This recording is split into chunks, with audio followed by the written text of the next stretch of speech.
Happy to announce the hiring of Mike Malone, James-Borrego, and Bryan-Gates. Three guys that work their tails off, and that was the thing that I was looking for to start my tenure off here in New Orleans, was guys who I knew work every day to help the team and the organization improve. I think our players will be delighted in that they know the staff is going to try to put them in a position to succeed individually and as a team. And I felt like Mike, James, and Bryan were a great start for that. Mike is a guy who's had great success in Cleveland. He's coached college, the college ranks. He's coached in New York. He's coached in a number of places. His dad was a head coach in the NBA, and so he's got it in his blood. James-Borrego has been in San Antonio for a number of years, I think 7 years, and started out at the bottom and just worked his way up. As a guy that I work with, has championship rings. He's been in the trenches. He was one of Pop's right-hand men. Just one of those guys is just going to work his tail off to help guys get better. And Bryan is just a guy who's paid his dues. He's coached in D-League, the IBL, and some other acronyms I might not even be able to remember. And got a chance to coach in Sacramento last year. It was a big part of those guys having success. And that was the thing I wanted to really add to our staff, was to get guys who, one, worked hard, had high integrity, great character, but they came from programs that were successful. And Bryan's a guy that's won championships already. And so I think, and I'm hoping our guys will see the benefit of guys who just bust their tail every day, guys that add something that I don't have. And as I've said before, I may not have all the answers, and I want to be able to have a staff that I can turn to get those answers and help the team win games and help guys win a championship someday. So the lead assistant hasn't been filled yet. I'm going to still take my time to add that to the roster, and we may hire one more coach. So we may end up with 4, we may end up with 5. So with no further ado, I don't know if I should turn it over. Questions quickly for Coach? Anybody want to ask me questions? Coach, will the guys have specific roles, these 3 new coaches? Yeah, we're going to say it's going to be like football. I'm not quite sure if we're going to have an offensive coordinator or a defensive coordinator, but I think what I'd like to do is assign guys certain players, and there's certain things that they have to bring to the table, whether it be drills or certain ways we should run practice. I want to be able to listen to those guys. So to say that they have roles, I wouldn't say specifically, but I think there are things that they'll bring from their experiences that will enhance our staff. Have you ever been on the staff of a first-year head coach? No, I haven't. I asked that because I'm wondering, as a first-year head coach, you really have to lean on your assistants and the experience they have to help you in times where you haven't dealt with something before. Yeah, no question about it. I mean, I don't know that, but I'm thinking that I will. I'm anticipating having to rely on their wisdom. They've been on staffs with coaches who coached before I was born, so I know I'm going to have to rely on that, and I'm going to trust them regardless. I think that's what you have to do as a coach. Coach Pop did that. Nate did that with me. They allowed me to coach, and where I got into territories where I shouldn't have gone, they pulled me back.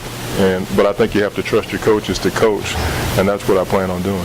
Talk about having guys who didn't play in the league versus a guy like yourself who did play in the league as an assistant. Well, there's benefits of both. I certainly know some things that they don't know. I know what it's like to play with broken bones, or play with the flu. What it's like to go play 5 games in 7 nights in 5 different cities. But there's some things that they can give me some wisdom on some things I may not think about. We put so much weight on who played in the league and who didn't. If you look across the board, people who've won championships, you have guys who've been successful, like Doc Rivers. He was an all-star. He's a championship coach. And then there's Pop, who's won 4 championships.